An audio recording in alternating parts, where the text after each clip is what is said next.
So poor audio quality can be a major turnoff for the viewer, leading them to click away due to distracting sounds or unclear dialogue.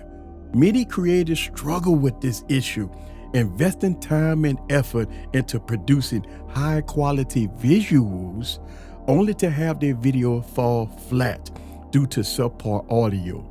Viewers tend to be more forgiving for minor visual imperfections, but if you have poor audio, it can be distracting and they will turn away.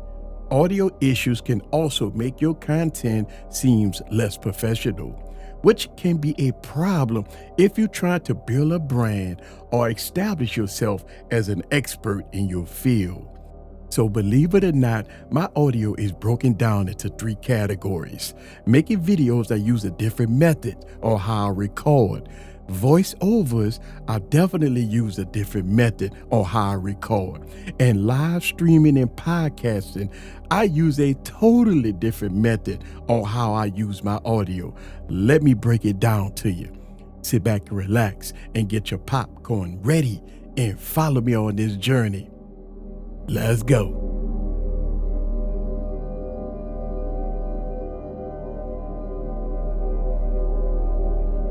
What's up, guys? This is Eric back with another video. So for me, audio is more important than video. Most people turn off their screens and they can listen to the audio. But if the audio is bad, they usually won't either watch the video or even listen to the video. That's why audio is very important. So let me break down the equipment that I use in my audio chain. First, the F8N Pro. Very good recorder here. The Neumann MT48 and the Rodecaster Video, and I use Adobe Audition. So let me break all this stuff down on how I record my audio here on my YouTube channel. Let me break this down. And why do I have so much equipment, right? First, let's talk about the Zoom F8N Pro. This recorder serves 3 purposes. First, it has 8 XLR combo jacks.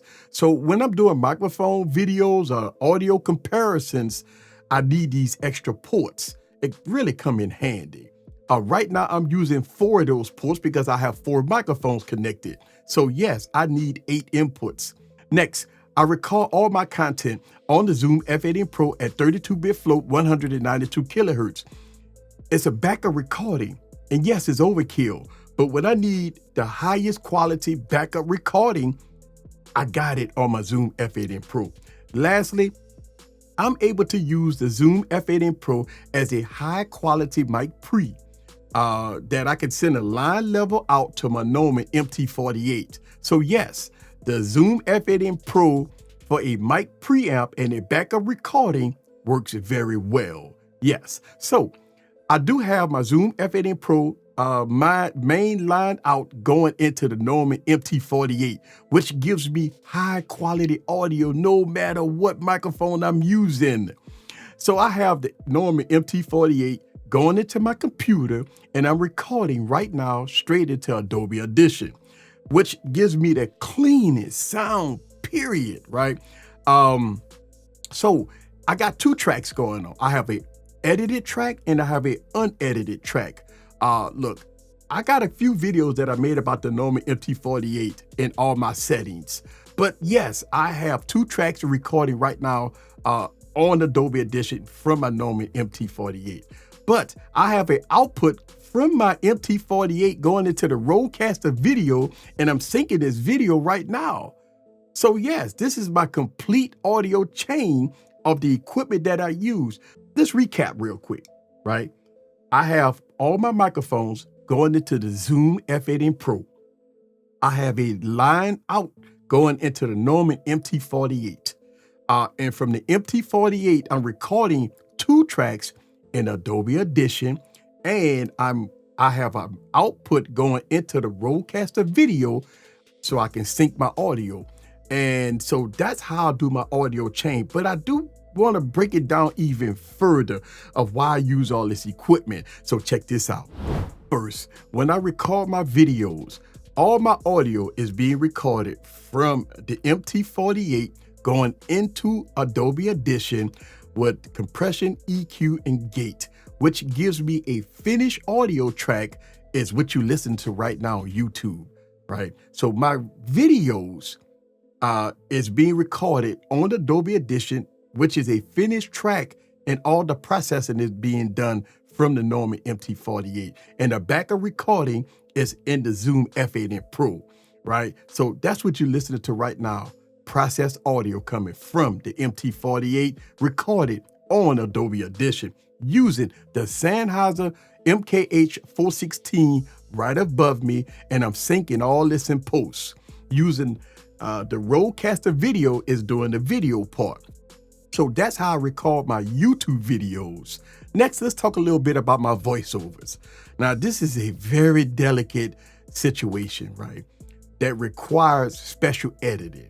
And so what I do is I get the unedited file from my Norman MT48, which I'm recording in Adobe Audition, or I'm using a backup file from my Zoom F8N Pro flat sound. So when I edit my audio, it's all flat sound, and I edit my audio in Adobe Audition. So I record a flat sound track in Adobe Audition, and I will do all the processing in Adobe Audition. The microphones that I use is the Warm Audio 8000G or the Rode NT1 5th generation. Very, very clean microphones and a very clean track.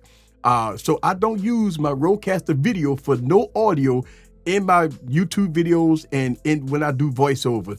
The Rodecaster Video does not record those audios for that. But for live streaming and podcasting, the Rodecaster Video works great for that, right? Which is my third category. So when you see my live streams, when you hear my podcast, it's all coming from the Rodecaster Video because it gives it that more broadcast sound. And it sounds really good, especially on my voice. And the audio and video is already synced when I'm doing podcasting and when I'm doing live streaming. So I don't have to do no work in post. It's ready to go. Listen, I know this is overkill, right? But I've been working on my audio chain for years. I've been building up my equipment for years. So no matter what, I have a method for everything that I do, right? To get the best quality audio, period.